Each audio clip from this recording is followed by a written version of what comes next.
ബംഗാളിൽ വിദ്യാർത്ഥിനി കൂട്ടബലാത്സംഗത്തിന് ഇരയായ സംഭവത്തിൽ ഒരാൾ കൂടി അറസ്റ്റിൽ. ഇതോടെ കേസിൽ അറസ്റ്റിലായ പ്രതികളുടെ എണ്ണം 4 അതേസമയം മമതാ ബാനർജിയുടെ രാജി ആവശ്യം ശക്തമാക്കുകയാണ് പ്രതിപക്ഷം. ബംഗാളിലെ ദുർഗാപൂരിൽ മെഡിക്കൽ വിദ്യാർത്ഥി ബലാത്സംഗത്തിനിരയായ സംഭവത്തിൽ ഒരാളെ കൂടി പോലീസ് അറസ്റ്റ് ചെയ്തു. 4 പ്രതികളെയാണ് ഇതുവരെ അറസ്റ്റ് ചെയ്തത്. കഴിഞ്ഞ ദിവസം അറസ്റ്റ് ചെയ്ത 3 പ്രതികളെ 10 ദിവസത്തെ കസ്റ്റഡിയിൽ വിട്ടു. ഒളിവിൽ കഴിയുന്ന ഒരു പ്രതിക്കായുള്ള തിരച്ചിൽ പുരോഗമിക്കുകയാണ്. പ്രതികളുടെ മൊബൈൽ ഫോൺ കേന്ദ്രീകരിച്ചുള്ള അന്വേഷണവും നടക്കുന്നതായി പോലീസ് വ്യക്തമാക്കി.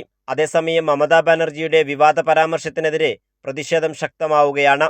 ബംഗാളിൽ പെൺകുട്ടികൾ സുരക്ഷിതരല്ലെന്ന അതിജീവിതയുടെ പിതാവ് കടുത്ത വിമർശനം ഉന്നയിച്ചു. മുഖ്യമന്ത്രി ഒരു സ്ത്രീയായിരിക്കെ മമതയ്ക്കെങ്ങനെയാണ് ഇത്തരം പരാമർശങ്ങൾ നടത്താൻ കഴിയുകയെന്നും അദ്ദേഹം ആഞ്ഞടിച്ചു.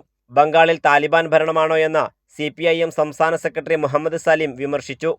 वो रात के अंधेरे में घूम सकती है और मुख्यमंत्री महिला है और महिला के ऊपर बाधा, ये क्या तालिबानी राज चल रहा है क्या?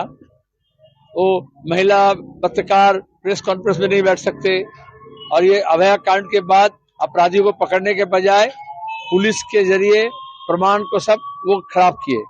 മമത പ്രസ്താവന പിൻവലിക്കണമെന്ന് BJPയും ആവശ്യപ്പെട്ടിട്ടുണ്ട്. കൈരളി ന്യൂസ്, ദില്ലി.